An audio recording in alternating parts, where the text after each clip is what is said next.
तो आज हम लोग का टॉपिक है रासायनिक गुण हम लोग को देखना है। तो पेपर अब आप लोगों का बहुत ही नज़दीक आ चुका है। आप लोगों का मात्र 2 महीने बचे हुए हैं। तो आप लोग को अगर पेपर में अच्छा परफॉर्मेंस करना है, पास होना है, तो आपको ये वीडियो ज़रूर देखनी पड़ेगी। और वीडियो को लाइक और शेयर कर दीजिए, अपने दोस्तों तक भी शेयर कर दीजिए जिन जिन ने अभी तक कुछ भी नहीं पढ़ा हुआ। तो मैंने मुश्किल से अभी तक 60 से 70 वीडियो डाल रखे, 10-10 मिनट की वीडियोज़ हैं। अगर आप लोग उन्हें भी देख लेते हैं तो आपका हो जाएगा। और मैं अब आप लोगों को, अगर आप लोगों को ऑब्जेक्टिव प्रश्न की ज़रूरत है तो मैं अब आप लोगों को ऑब्जेक्टिव प्रश्न कराऊंगा, जो एक एक नंबर के 20 प्रश्न पूछे जाते हैं और आपको 100% है कि 20 के 20 फंसेंगे।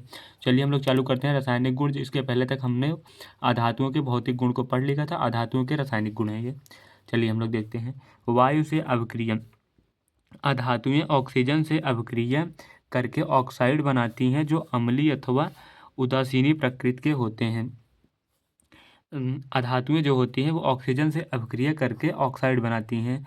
जैसे अगर कार्बन हो गया, ऑक्सीजन से अभिक्रिया कर लेता है तो कार्बन डाइऑक्साइड बना लेता है।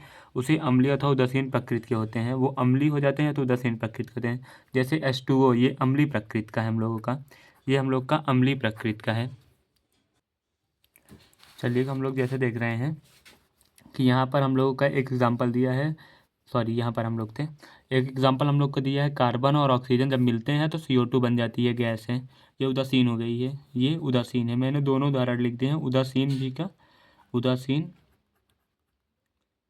आप लोगों को याद कैसे करना है, आप लोग 1 से 2 बार इसे पढ़ लेंगे, जितनी सिंपल लैंग्वेज मैंने लिख रखी है तो आपको वैसे ही याद हो जाएगा। और ये अम्लीय है, सल्फर और ऑक्सीजन के मिलने से SO2 बन जाता है। आप लोग इसे रिएक्शन को याद कर लेंगे तो आपको 100% है कि ये आप बना सकते हैं। नंबर 2, यदि इन ऑक्साइडों को जल से अभिक्रिया कराई जाए तब कार्बन डाइऑक्साइड अथवा सल्फोनिक अम्ल बनती है।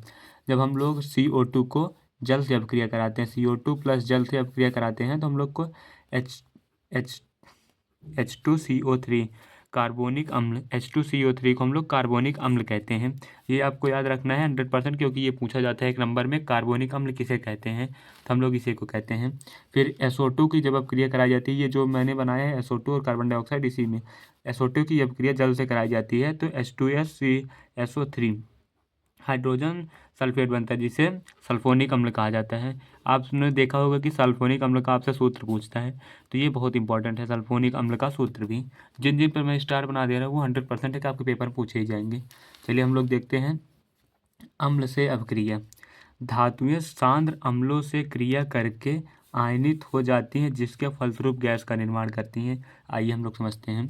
जैसे H2SO4 है, इसे जब हम लोग गर्म करते हैं तो ये H2H plus plus SO4 2 minus में डालते हैं। जैसा कि आप लोग को पता होगा कि जहाँ पर हाइड्रोजन जो है, यहाँ पर ये आगे लिखा जाता है 2H। जैसे हाइड्रोजन के यहाँ पर जो चीज़ रहता है, जो सिंगल में रहता है, वो आगे चला आता है, प्लस SO4 पर 2 माइनस होता है। यहाँ पर H पे हम लोग +1 लिखाए हैं, क्योंकि एक H पे 1 प्लस, 2 H पे 2 प्लस हो जाता है। जैसे H प्लस प्लस, सॉरी आप लोग को दिखा नहीं होगा, यहाँ पर 2H plus plus SO4 2 minus में टूट जाता है तो H2SO4। चलिए हम लोग देखते हैं। H2SO4 टूटता है, 2H plus plus SO4 2 minus में टूट जाता है। तो आप लोग 100% इसे याद करके रखिएगा, ये पूछा ही जाएगा। नंबर 3 पे हम लोग आ जा रहे हैं। आप लोग ये जो मैं 4 से 5 करा रहा हूँ, आपसे पूछा तो केवल 2 जाता है, लेकिन आपको करना सारा है, क्योंकि ये बहुविकल्पी प्रश्न भी पूछे जाते हैं। धातुओं की क्लोरीन से अभिक्रिया कराने पर क्लोराइड का निर्माण होता है। अधातुओं की अभिक्रिया जब हम लोग क्लोरीन से कराते हैं तो हम लोग को क्लोराइड का निर्माण होता है। जैसे PCl4, ये क्या होता है, पोटेशियम होता है, सॉरी फास्फोरस होता है। P4 जो है ये फास्फोरस है, इसकी 6Cl2 से अभिक्रिया कराई जाती है तो P4PCl3 प्राप्त होता है हम लोग का, 4PCl3। तो 4PCl3 को हम लोग क्या कहते हैं, यहाँ पर लिखा हुआ है कि phosphorus trichloride, phosphorus trichloride, phosphorus trichloride, ये हो जाता है। तो चलिए हम लोग देखते हैं, इसका फॉर्मूला भी पूछ लेता है कि ये कैसे होता है। जैसे देखिए हर एक कोने पे फास्फोरस लगा हुआ है, आप लोग देख रहे होंगे कि यहाँ पर फास्फोरस लगा हुआ है, और यहाँ पर 6 जो Cl2 है, मतलब 12 Cl2 है। एक यहाँ से जुड़ा रहेगा, एक यहाँ से जुड़ा है, एक यहाँ से, मतलब इसी में 12 रहता है। आपसे ये केवल ऐसे देकर पूछता है इसका पिरामिड। चलिए हम लोग देखते हैं कि नंबर 4 पे कि हम लोग का अधातुओं की क्रिया हाइड्रोजन से कराने पर संगीत अम्लीय यौगिक अथवा हाइड्राइड प्राप्त होते हैं। जैसे कि एग्जाम्पल में आप देख लेते हैं, तो नाइट्रोजन की अभिक्रिया हाइड्रोजन से कराई जाती है 2NH3, हाइबर प्रक्रम इसे कहा जाता है।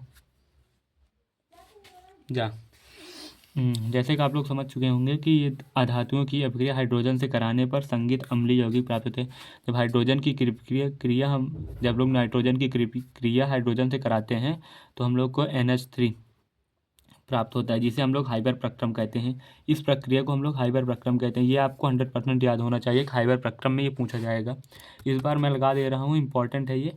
इस बार 2026 में अगर नहीं पूछा गया तो फिर आप बताइए। 2026 के लिए मोस्ट इंपॉर्टेंट है, आप लिख के रख लीजिएगा, ये प्रश्न 100% पूछा जाएगा। चलिए हम लोग देखते हैं धातुओं एवं अधातुओं के बीच संबंध। इसे हम लोग अब कल की क्लास में देखेंगे, क्योंकि ये वीडियो ज़्यादा लंबा हो जाएगा। मैं 5-5 मिनट की वीडियो बना रहा हूँ, ये शॉर्ट में है।